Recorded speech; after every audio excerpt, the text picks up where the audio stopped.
Okay, Mr. Fitch here. I'm here with Miss James, and we're going to talk about A Broken Appointment, which is one of your GCSE poems. So, Broken Appointment, Miss James, quite a kind of emphatic start there. You did not come. Hmm.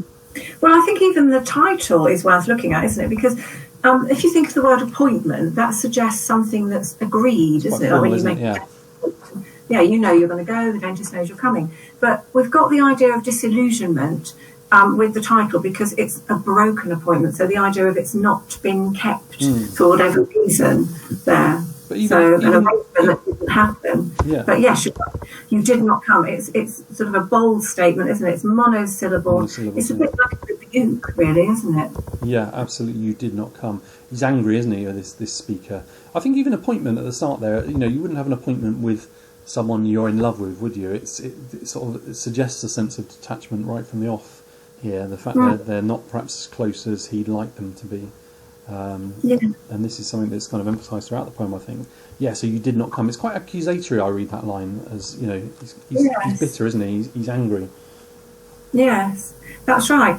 Yeah, whether he's angry or whether he's just disillusioned, you did not come. But it's because of the monosyllables, it makes it sound very flat, doesn't it? It's like almost like realisation, maybe the hope was there, but you did not come, and he's having to accept that, isn't he? Should be read as a sigh, shouldn't it?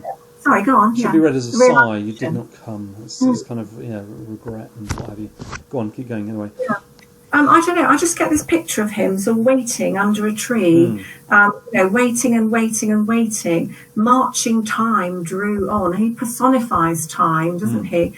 And, I can imagine him sort of thinking, just before the allotted time, quite hopeful, and then the time goes past and different feelings come into play, don't they? Like after 5 minutes, oh, well, maybe she's running late, 10 minutes, 15 minutes. But time doesn't care. It's marching time, isn't it? Yeah, no, absolutely. Time moves on. It's kind of, sorry, I'm talking over you. That's why this is a poem about time a lot, isn't it? This is about how, time is meant to heal these wounds, but actually for him it's almost made things worse, hasn't it? He can't escape this kind of bitterness that he feels. And it's worn him numb as well. That kind of lack of contrast to how love should make you feel. That's sensational or what have you. It's just wore him numb. It's ground him down, hasn't it?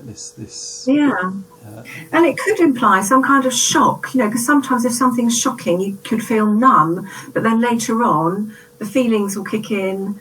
And then the hurt will start, won't it? Yes. But I think the marching time, it sounds martial, doesn't it? It sounds military. It's like a lack of emotion. Time doesn't care. Time, whatever's happening to you, time just keeps on keeping time, doesn't it?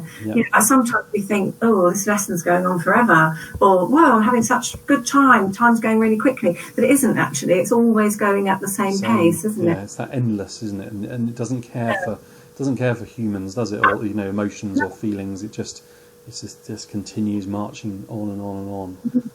The indifference of time. Contrasted with the effect that this time of being apart or her not turning up has had on him. So it's a nice contrast there, isn't it? That Hardy uses. And then we learn that actually it's not that he's not concerned necessarily about her not turning up. It's about what kind of person would do that, isn't it? What kind of person would lie or would deceive him like that almost. And it's quite difficult to follow that bit, isn't it? That starts yet for loss because typical Hardy being a Victorian, we've got the long sentences there, haven't we? We've got the nice simple bit at the beginning, but then we go into a sentence that runs over several lines. It starts with yet less for loss and actually finishes at the end of the poem, and we have to kind of tease out the meaning there, don't we?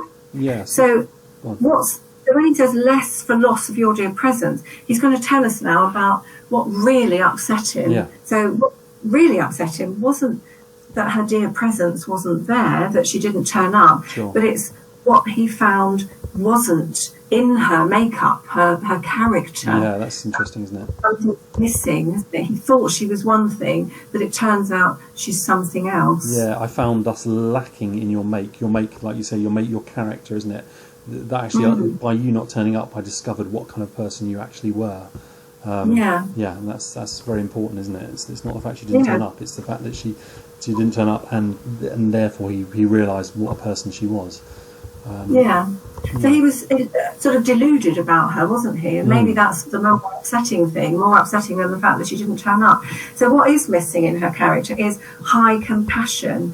So she doesn't have that feeling of care and feeling for somebody else that will win out over her reluctance and just to be kind to him, turn up. Absolutely. You could argue with that, couldn't you? Because maybe it's better not to turn up. It's a clean cut, isn't it? If you don't turn up, rather than turning up, not really wanting to, and then making him think you like him. But I think there's that sense here that he'd rather know for sure, and he'd rather be told directly than he still seems like he's trapped, isn't he, in this, until she perhaps turns up and says, it's over or whatever.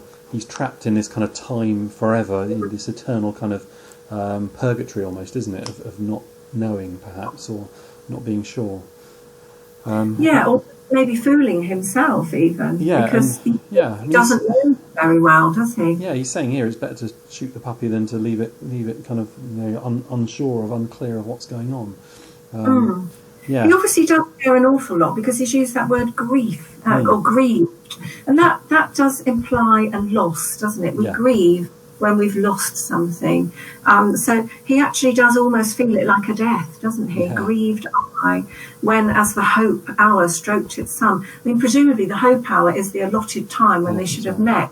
And it does make you realise just how much he was putting into that hope and waiting for her. A lot seemed to depend on it, didn't it, there? Absolutely, What do you make of Canova Bear, pure loving kindness' sake? Is that he's sort of saying, surely you love me enough, or you respected me enough that you could have turned up and you could have, put me out you could have told me the truth or put me out of my misery. And the purity is quite nice there, isn't it? You should have just been kind enough to come along. And you should have, you obviously didn't want to come because there was reluctance, but you should have had enough kind-hearted, benevolent feelings to come along rather than just leave me hanging, I think, is what that's it. And then you've got, grieved eye as well, is very kind of emphatic, isn't it? Directly saying how he grieved, and that idea of grief is to do with loss and death sometimes, isn't it, and linked in. So, he's really suffering because of her lack of loving kindness, or her lack of high compassion. High compassion is quite interesting, isn't it? Because high there sort of elevates it to something, godly almost, doesn't it? For me, that that she should have because of their relationship, of how it was.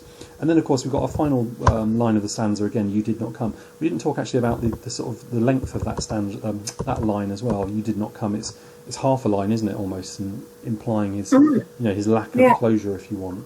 And that repetition of that line as well, you did not come at the end, again, he's stuck in, it's kind of circular, isn't it? He's stuck in this kind of cycle of grief. Because whatever he's thinking, that's what it is, isn't it? She didn't come. He can think what he likes, and we've got it. Almost, this verse represents his thought processes in a way, doesn't it? Because you did not come, you did not come. The bits in the middle are all his things going on in his head, I think, about how he feels about stuff. At the end of the day, she did not come, and that's where it is. That's the reality, isn't it? And that's kind of, that's kind of how it is sometimes if you're in a relationship, negative relationship at the end of the relationship, and you're not sure. There's a lack of certainty there, a clarity, isn't there? Why did it go wrong? What happened?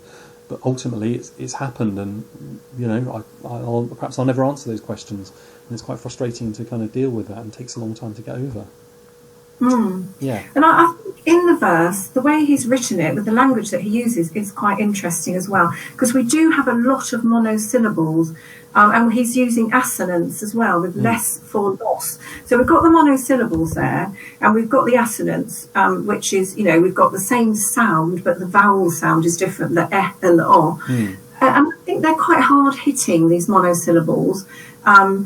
It's almost like it's kind of being thumped into him, the realisation that she hasn't turned up. It really is an awful lot of disappointment there, isn't it? I think. Really, really sad, and it's quite emphatic, that, isn't it? That quite deliberate sounding when he says than that I thus found lacking in your mate. That does sound really deliberate. Those heavy sounds, again, the monosyllables. It's almost like he's having to think it through and so on there. Yeah. But we've got the whole idea of time runs through this poem, isn't it? We've got the marching time in the second line, and then the idea of the hope hour as well there. So time is used quite a lot, which isn't surprising, really, is it? Because he's waiting. He's waiting. And the idea of appointment is a very specific kind of time, isn't it? There, and that sort of overriding feeling, isn't it? That time marches on, but and it doesn't care for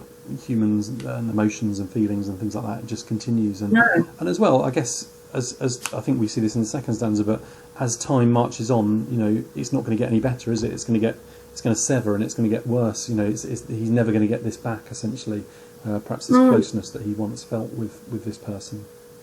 Yeah, and the way he inverts the language, like instead of saying "I grieved," I. Yeah. Again, it sounds more, doesn't it? Emphasises the verb there, doesn't it? And the grief that he feels. Yeah, emphasises those feelings. Yeah, nice. And the same at the beginning of the next one. Instead of saying "you don't love me," you love not me. Yeah. The emphasis on "not" there, I think it makes his feelings, his hurt, it makes it more intense, really. Yeah, absolutely. Yeah, so very kind of similar kind of structure, isn't it, to the first stanza? With that short first and last line. But it's almost, for me, it's almost like you realise, he's prepared to, perhaps not prepared to accept it, but he's prepared to communicate the fact that, very directly, you love not me. He's starting to work it out, isn't he, why she hasn't turned up. Yeah.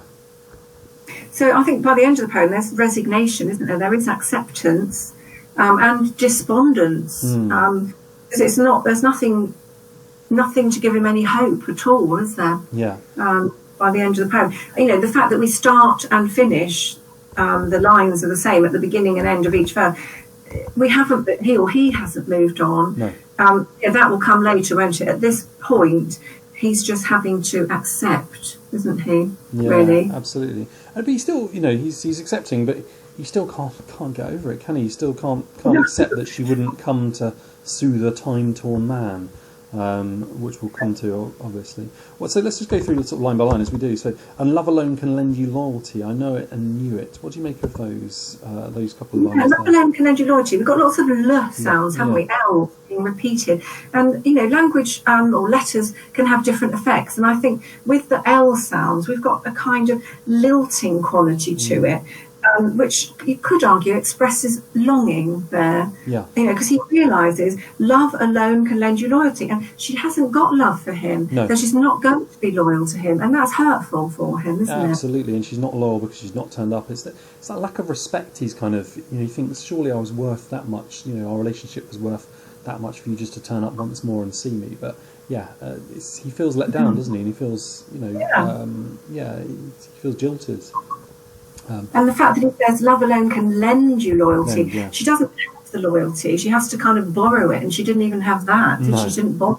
She just didn't turn up. Yeah. And it's all, he's been fooling himself, and he realises that. I know and knew it. Yeah, so he knew it, but he didn't want to know it. He didn't want to acknowledge it. Absolutely. So the shift in tense is there. I know it now, and actually I think I knew it. And it's that kind of realisation, isn't it, that when you're in perhaps a relationship that's not going anywhere, and you struggle to admit it to yourself, don't you? But it's only in reflection that you realise perhaps how bad it was. Or the signs were there, but I chose to ignore them. That kind of thing. Yeah, and it's very kind of very explicit there, isn't it? I know and I knew it. Yeah, it's both of them. And again, the monosyllables. It sounds so flat, doesn't it? Really. Yeah. It's hurt there. It's sad and detached, isn't it? And hurtful. Yeah, full of hurt. And then we go into the sort of slightly more complicated sentence that runs on and to the very end of the poem there, where you're sort of trying to work out what he's actually saying. Yeah, but again, it's quite accusing, isn't it, there? But unto the store of human deeds divine in all but name, was it not worth a little hour or more to add yet this? So, he's kind of saying that, you could have come, it wouldn't have cost you much. You could have given me a little hour of your time. to soothe me, to make me feel better. He calls it a little hour, but if you didn't want to go, it wouldn't be a little hour. We're back to time and how time can hang heavy or it can go quickly. For him, it would have been a little hour of her time. To her, maybe it would have been an hour of tediousness, you know, and an old and sort of getting on her nerves. We don't know, do we? But, absolutely. Yeah. Interesting. I like the use of human deeds divine, unto the store of human deeds divine. It's almost like, you know, surely, you know, it's our God-given, my God-given right to see you for that hour or something. You know, surely anyone worth their salt would have felt the pity, the compassion to come and see me. But I guess that's, you know, the stuff that the lacking the compassion in the first stanza that he talks about. Yeah, because I mean, obviously in the world, people have done wonderful things, haven't they? You know, humans can do amazing things, and he's kind of saying, could you not have added to that store of amazing things by doing it and showing your compassion? But obviously, no, she couldn't. She didn't want to, did she? She didn't. It's interesting for me as well. Was it not worth a little hour more to add to this? It's a question, that, isn't it?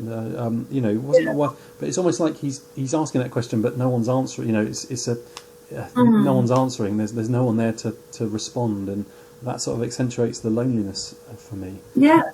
Yeah, because in theory there should be a question mark at the end of the poem, shouldn't there? Really, I mean, it's a rhetorical question, but you're right. I've got on the version I've got in front of me here, which is the one I've got a question mark actually on the version I've got. In your book there isn't, but there should be, actually. That's an interesting one. So you're right. Nobody's going to answer that one for him, are they?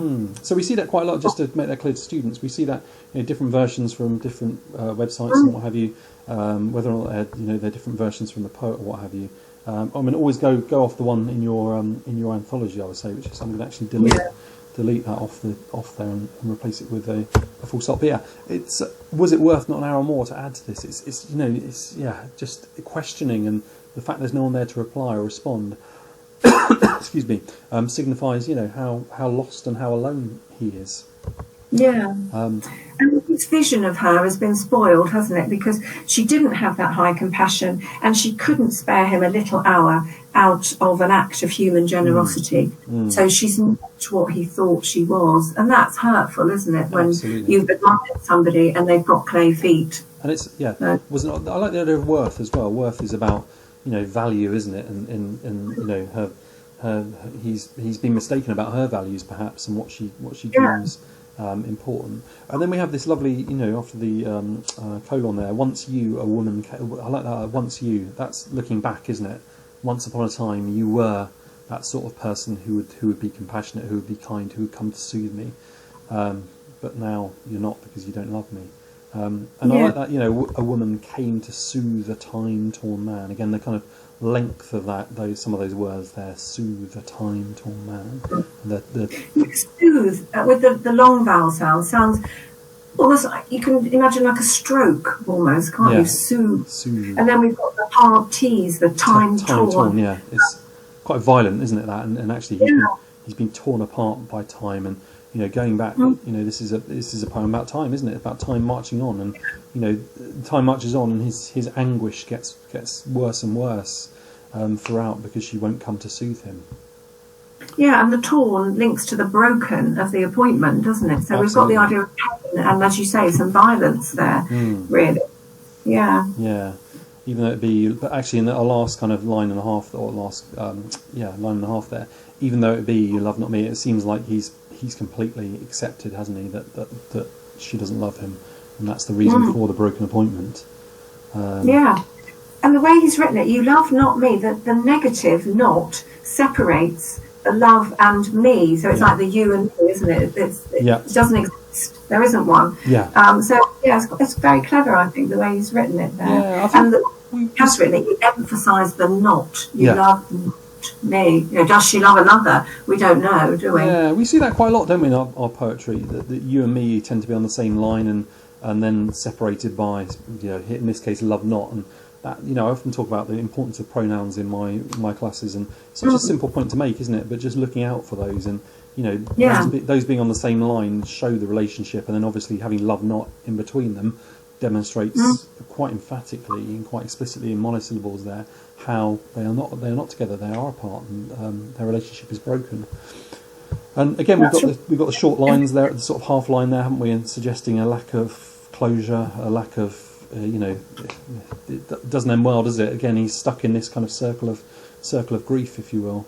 Yeah, we've got 2 octaves here, haven't we? 2 8-line verses, and it's very tightly structured. They mirror each other, and unlike a poem, for example, like In Paris with You, where we get movement and we get change, we don't get it here at all, do we? And you were talking about the pronouns. Now is another one, isn't it? Where pronouns are very important with me, you, and your, and we, all that kind of thing. So certain things to look out for. Yeah, really. I find that, to be honest, I find that in all, certainly most of the poems we do, the pronouns, really, really important. But that sense here of just, it's emphatic, isn't it? You, love, and not me. And that last word being me as well. It's very personal, isn't it? It's very kind of a personal poem about someone's unending grief, if you will, at his treatment by this person. Wonderful. Anything else we'd like to add? I don't think so, no. Jolly good. Well, I hope that's helpful again, guys. As always, the teachers will fill you in with the rest of the details, and we'll see you next time. Thank you.